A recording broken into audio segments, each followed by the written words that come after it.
Bapak, Ibu, Saudara-saudari, mari kita hening sejenak untuk mendengarkan sabda Tuhan.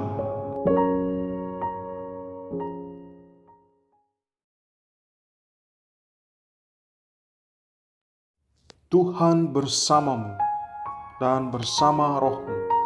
Inilah Injil Yesus Kristus menurut Lukas. Dimuliakanlah Tuhan. Celakalah kamu, sebab kamu membangun makam nabi-nabi, tetapi nenek moyangmu telah membunuh mereka.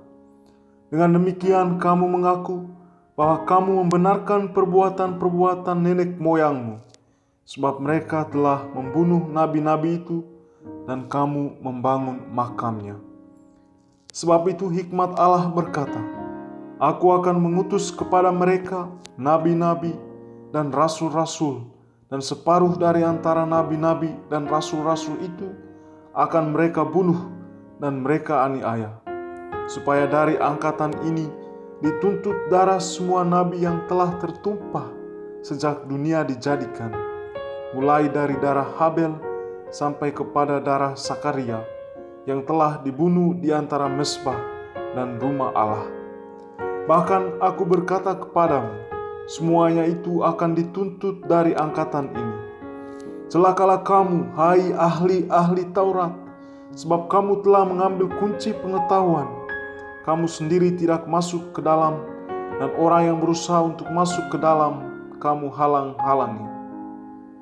Dan setelah Yesus berangkat dari tempat itu, ahli-ahli Taurat dan orang-orang Farisi terus-menerus mengintai dan membanjirinya dengan rupa-rupa soal.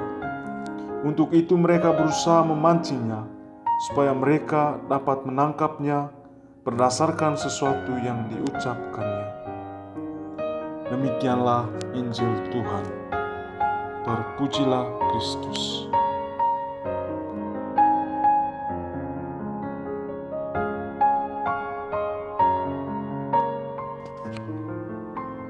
Bapak, Ibu, Saudara-saudari, umat beriman yang terkasih dalam Tuhan.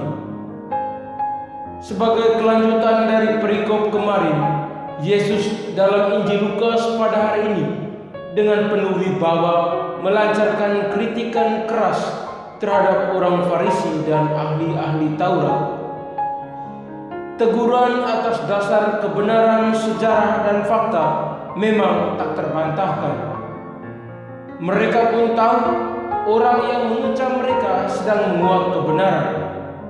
Namun, reaksi yang timbul dari sikap orang-orang Farisi dan ahli-ahli Taurat bukannya menerima dengan kerendahan hati dan mencari jalan baru untuk memperbaiki kesalahan. Malah, mereka sibuk mencari jalan untuk membantah kebenaran tersebut. Mereka tak sudi mengakui kesalahan dan berjuang menghapusnya, sampai-sampai mereka malah berkomplot untuk menangkap Yesus. Bapak, Ibu, Saudara-saudari, umat beriman yang terkasih, sebelum Yesus makin membongkar lebih jauh kesalahan dan kekurangan yang ada, mereka mencari-cari alasan untuk menyerangnya terlebih dahulu. Mereka terus mengintai gerak-geriknya dan berusaha menemukan alasan yang boleh dimanipulasi untuk menyingkirkan sang kebenaran itu. Kita semua tahu akhir dari kisah pertentangan Yesus dan para ahli Taurat. Mereka menang dan berhasil menangkap, membunuh, dan melenyapkan Yesus.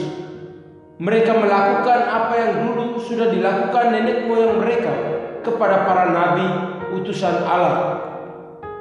Pada hakikatnya, mereka adalah pembunuh nabi-nabi. Mereka sama seperti pemimpin agama Israel masa Perjanjian Lama yang menolak percaya, apalagi menerima teguran nabi yang bersumber dari kekudusan Allah. Mereka bahkan membungkam nabi-nabi. Pengajaran mereka justru menjauhkan umat dari pengenalan dan kepemilikan iman sejati akan Allah. Bapak, Ibu, Saudara-saudari, umat beriman yang dikasihi Tuhan, atas dasar egoisme dan kecenderungan manusiawi, yang tak ingin menerima kesalahan, meskipun faktanya demikian. Kita pun kadang bertindak gegabah dan bermegah dalam kesalahan dan kedosaan.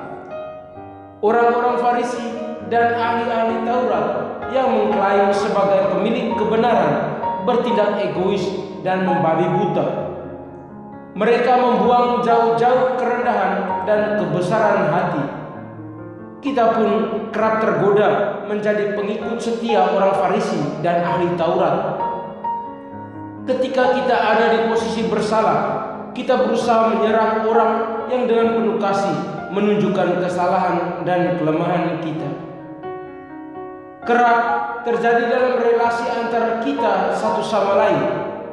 Bukannya mengakui dengan rendah hati dan berusaha memperbaikinya, kita justru berusaha mati-matian membela diri dan bahkan menyerang balik orang yang menguak kebenaran. Dengan membuang jauh rasa bersalah, kita kerap mencari-cari kesalahan orang lain dan mengumumkannya secara lebih heboh untuk menutupi kesalahan kita. Seperti yang kerap diterapkan di dunia politik, yaitu teknik pengalihan isu. Kita berusaha tetap dianggap benar meski jelas-jelas salah. Oleh karena itu, mari saya dan Anda, kita semua diajak untuk belajar tentang pentingnya kasih, kerahiman, kerendahan hati, dan kebesaran budi untuk mengakui kesalahan dan kekurangan kita serta memperbaikinya. Ingatlah bahwa dengan sikap semakin membela-bela diri, kita akan terjerumus dalam kebiasaan mempersalahkan orang lain, menganggap diri selalu benar, yang membuat kita makin jauh dari ketenangan batin. Semoga Tuhan memberkati kita.